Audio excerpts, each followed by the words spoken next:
Herkese selamlar. Bugün özgeçmiş hazırlarken dikkat etmeniz gereken 3 şey değineceğiz arkadaşlar. Videoya başlamadan önce bu videoyu beğenip kanalımıza abone olursanız bizim için daha fazla içerik geliştirme ve daha farklı içerikler yapma konusunda bize destek olabilirsiniz. Şimdi ilk olarak bu 3 maddeyi değinmeden önce şunu söylemem gerekiyor arkadaşlar.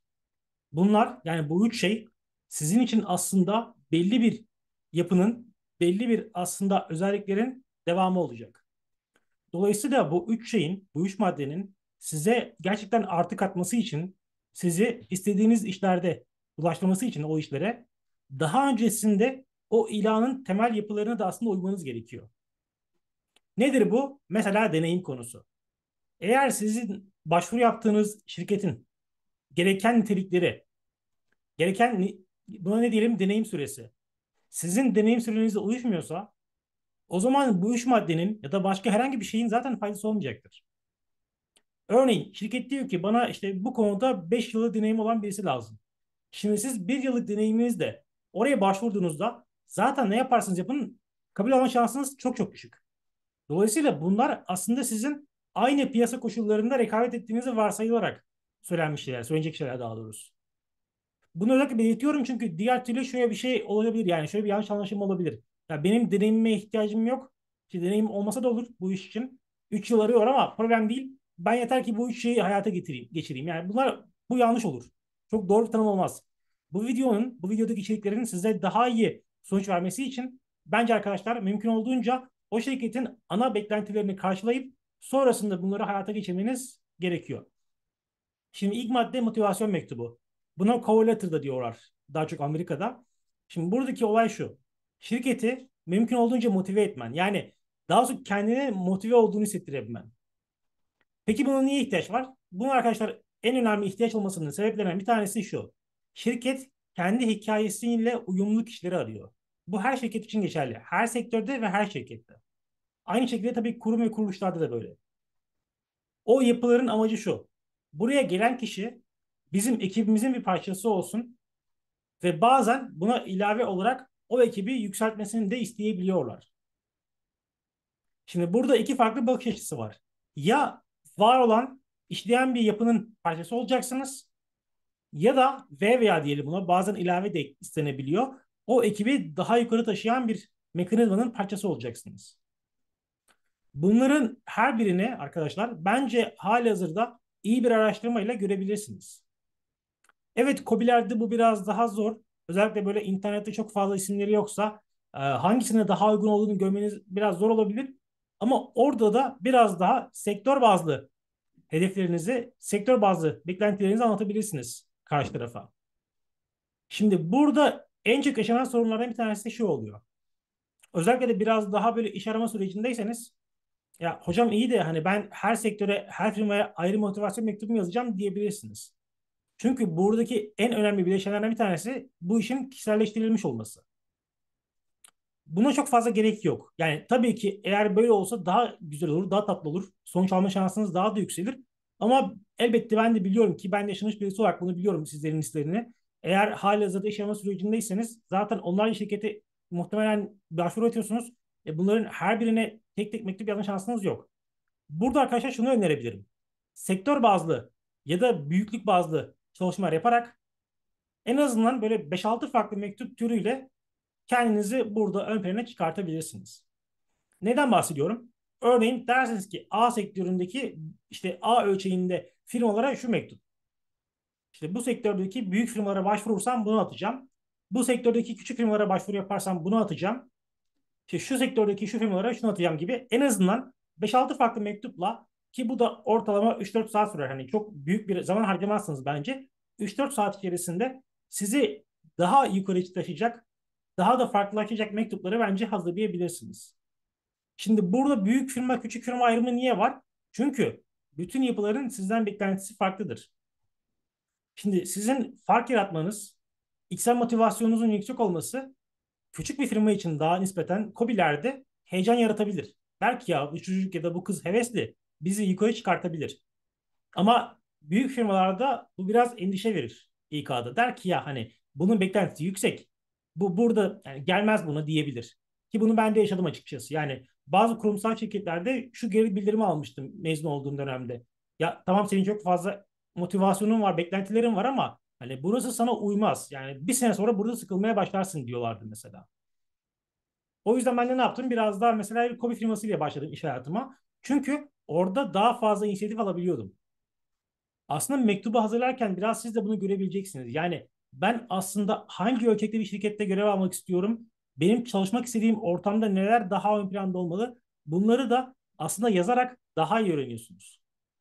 Bu da biraz konuyla ilgili, biraz konunun dışında bir genel kültür olsun. Yani yazmak arkadaşlar her zaman sizin kendinizi tanımanızı, beklentilerinizi yönetmenizi çok daha kolaylaştıran bir unsur olacaktır. Bunu motivasyon mektubunda iş dünyası için düşünebiliriz. Bunun akabinde bir başka önemli unsur referanslar. Şimdi bunu network olarak da çevirebiliriz. Halk dilinde torpile de uyarlayabiliriz. Ama şimdi bu ikisi arasında şöyle bir ayrım var. Torpil ve network arasında. Bizim istediğimiz şey sırf birilerinin tanıdığı olduğumuz için işe alınmak değil.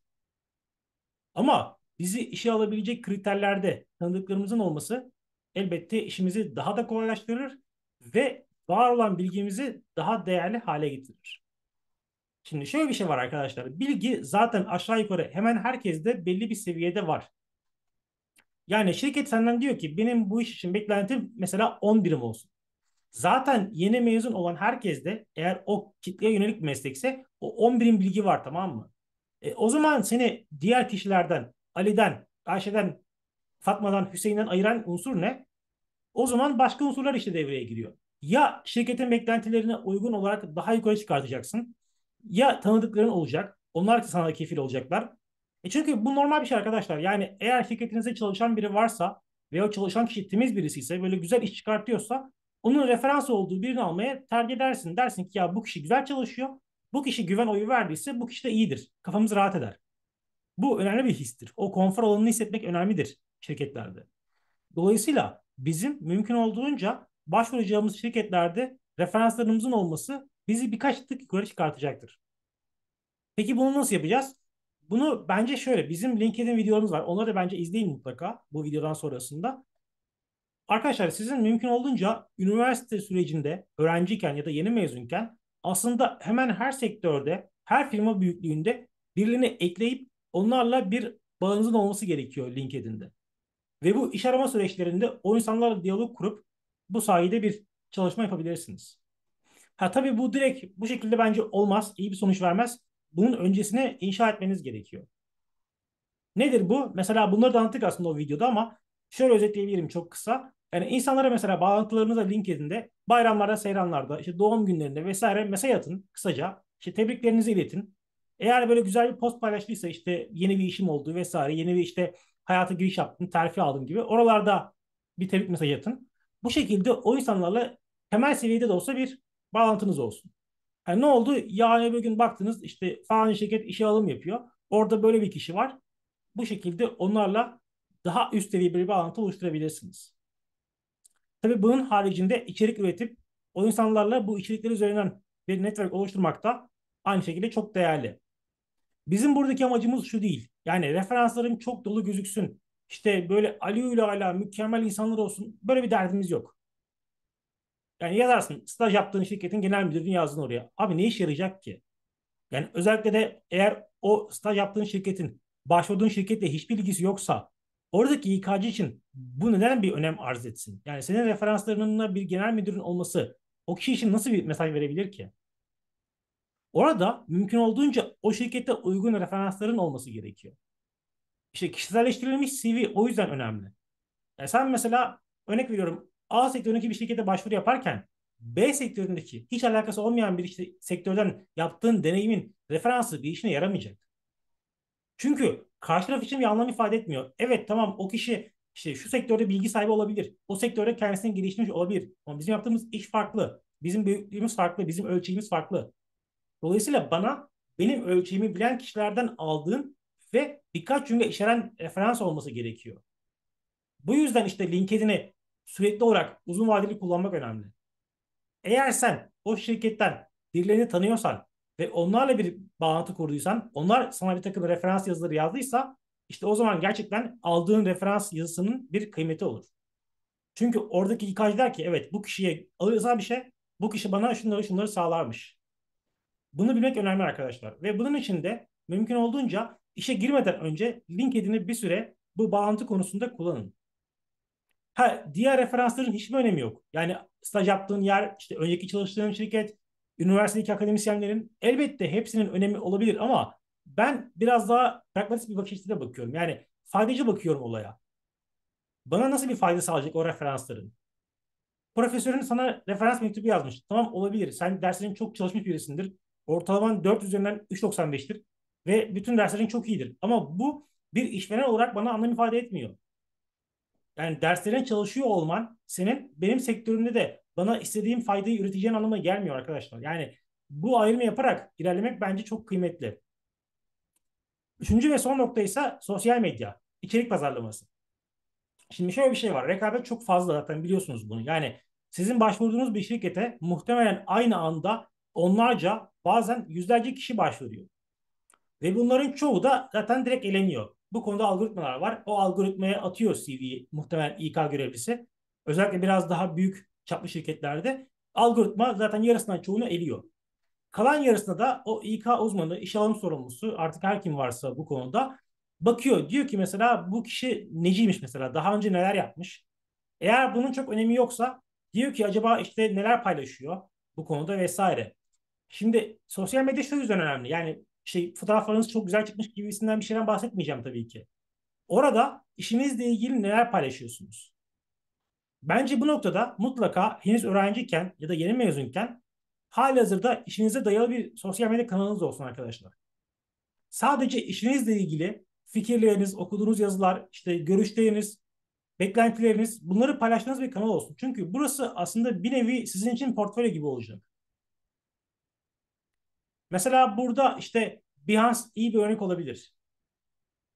Nedir mesela Behance? Bugün işte mimarlıkta, grafik tasarımda bildiğiniz üzere zaten pek çok öğrencinin, yeni mezunun kullandığı bir portfolyodur. Buradaki amaç ne? İşte buradaki amaç yarın öbür gün bir yerlere girerken işe alımda vesaire buraya bir kaynak göstermek. Hani bak ben bunları yapabiliyorum ya da bu dünyayı, bu trendleri biliyorum mesajını vermektir. İşte bu sosyal medyadaki amacımız da bu. Özellikle Twitter daha uygun buna bence. Fikir ifade platformu olduğu için.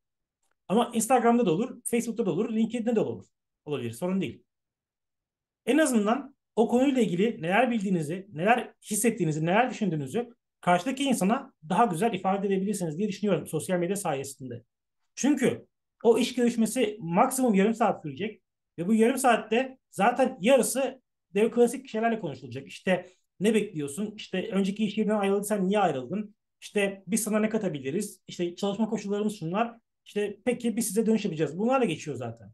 Ama sosyal medya kanalında o sektöre dair görüşlerini, düşüncelerini çok daha geniş bir yelpaze sunabiliyorsun insanlara.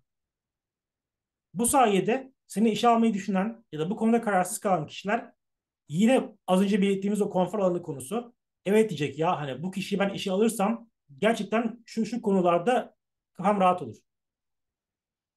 Bunun akabinde tabii bir diğer fırsat da şu. Sosyal medyada tanıştığın pek çok kişi de sana iş imkanı geliştirebilir. Bugün artık iş dünyasının dinamiklerinden birisi bu arkadaşlar. Yani pek çok sektörde pek çok yönetici artık işe alımlarını işte kariyer siteleri ya da diğer mecralardan değil de kendisi direkt buluyor. Bakıyor mesela Twitter'da, Instagram'da kimler var bu konuda içerik üreten. Diyor ki tamam bu kişi gerçekten bir şeyler paylaşıyor, biliyor, vizyoner bir insan. Ben bu kişiyi işe alayım. Ya da üniversite öğrencisiyken stajyer olarak alayım diyor mesela. Şimdi bütün bunlar aslında kariyer yönetiminin biraz daha farklılaştığını gösteriyor bize. Ha, burada yine az önceki noktaya bu işe alım konusuyla ilgili bir şeyden bahsedeyim. Yani bu şu demek değil. Artık kariyer işte siteleri, iş bulma siteleri gereksiz gelecek. Böyle bir şeyden bahsetmiyorum. Pasta büyüyor. Yani artık çok daha fazla şirket var. Çok daha fazla işe alım gerekiyor. Dolayısıyla sadece kariyer siteleri, sadece iş bulma siteleri olmayacak. Çünkü farklı ihtiyaçlar var. Onlar devam ediyor. Onlar kendilerince başka bir büyüme yoluyla ilerleyecekler. Ama tabii ki onların yanına pazara yeni dilimler de eklenecek. Pastaya yeni dilimler eklenecek. Dolayısıyla sizler bu noktada pek çok farklı mecrayı, pek çok farklı kanalı bir arada kullanabilirsiniz diye düşünüyorum. Ve sosyal medya kanallarını aynı şekilde iş bulma süreçlerinde CV'nize eklediğiniz zaman Bence emin olun arkadaşlar. Özellikle biraz daha böyle vizyoner, sosyal medyaya, işte dijital dünya açık şirketlerde bunun meyvesini göreceğinizi düşünüyorum. Bunu söylüyorum çünkü ben de yaşadım bu durumu. Mesela gittiğim bir iş görüşmesinde Kariyer Stüdyo'nun sayfalarından birini takip ediyormuş oradaki yönetici. Ve şey demiştim mesela, ya ben dedi takip ediyorum sizin sayfanızı, işte siz bir ekip değil miydiniz vesaire demiştim mesela bana. Yok demiştim o dönem, ben daha sayfa yeni açtığım günlerdeydi, haftalardaydı. Yok dedim, hani ben sadece tek iş olarak yönetiyorum falan. O mesela hakikaten bayağı etkili olmuştu o görüşmede. Sonra iş olmadı, ayrı konu da. Yani o noktada hakikaten karşı tarafla bir köprü kurmanızı sağlıyor arkadaşlar. Köprülerden biri diyelim buna. Yani bu ne? Baştaki şeyi uygulamak istiyorum. Bu, eğer siz gerçekten şirketin temel beklentilerini karşılıyorsanız işe yarar bu üç madde. Deneyimse deneyim ya da başka bir unsursa başka bir unsur. Mesela şirket der ki benim takıntılı olduğum konu işte bana yakın olacak o kişi. Ben yol çekmek istemiyorum mesela. Şimdi durum böyleyse bu üç madde işe yaramayabilir. Ha, bence yolu bu arada geçer. Hani uzakta bile olsanız bu üç maddeyi karşılıyorsanız yine işe alırsınız ama deneyim konusunda bir şey diyemeyeceğim. Benim anlatacaklarım genel olarak bu şekilde arkadaşlar. Bunların haricinde eğer bu konularla ilgili sorularınız, yorumlarınız olursa bize her zaman yorum kısmından ulaşabilirsiniz. Yorumlara bakıyoruz, sürekli okuyoruz, inceliyoruz. Bunun akabinde tekrar belirtmek üzere, bunu belirtmem gerekiyor sanırım.